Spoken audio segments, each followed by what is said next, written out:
வாங்க. ஏதாவது முக்கியமான வேலையில டிஸ்டர்ப் பண்ணிட்டீங்களா? No no no no. உங்களை மாதிரி அழகான பொண்ணு வந்தா வரவேற்கிறத விட வேற என்னங்க முக்கியமான வேலை இருக்கு? சும்மா ஒரு கனவு கண்டேன், அதை பத்தி பசங்க கிட்ட சொல்லிட்டு இருந்தேன். என்ன கனவு? சொன்னா அடிக்க மாட்டீங்களே? டீச்சர்னாலே அடிக்கிறவங்க நினைக்கிறதா? அதுக்கு இல்லைங்க, நான் கண்ட கனவு அப்படி. பரவாயில்ல, சும்மா சொல்லுங்க. நிஜமா? கோச்சு கூடாது. எனக்கு கோவமே வராது. நான் உங்களை கல்யாணம் பண்ற மாதிரி கனவு கண்டேங்க.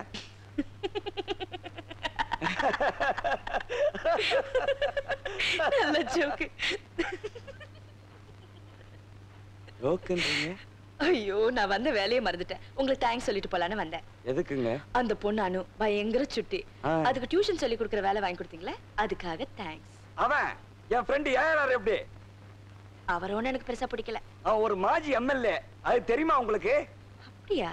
சுயேட்சாவே நின்னு ஒரு பெரிய ஆள டெபாசிட்டியே காலி பண்ண வச்சுட்டான். அதெல்லாம் 10 வருஷத்துக்கு முன்னாடி. ஆனா அரசியல் அவனால தொடர்ந்து தாக்கு பிடிக்க முடியல. ஏன்? நேர்மையான அரசியல்ல தாக்கு பிடிக்க முடியுமா? பணக்காரன் ஆனா பத்தா இல்லாதவன், அரசியல்வாதி ஆனா நேர்மையானவன். இப்படி ஒரு அற்புதமான ஆள சிம்பிளா பிடிக்கலங்கிறீங்களே. அது என்னுடைய கருத்து. அப்படிங்கிறீங்க? சரி, என்ன சாப்பிடுறீங்க? ஏய் பையா, பால், போர்ன்விட்டா, ஹார்லிக்ஸ், பூஸ்ட், விவா விஸ்கி. இவ்வளவு இருக்கா?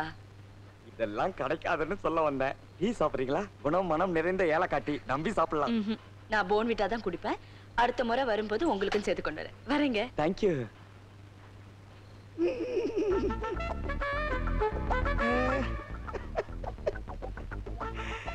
டேய், எவ்வளவு நாள் அவங்களோட பழக்கம்? கள்ளி, இனி நீ எனக்குத்தான் சொந்தம். அடைக்கலாம், அசத்ரா.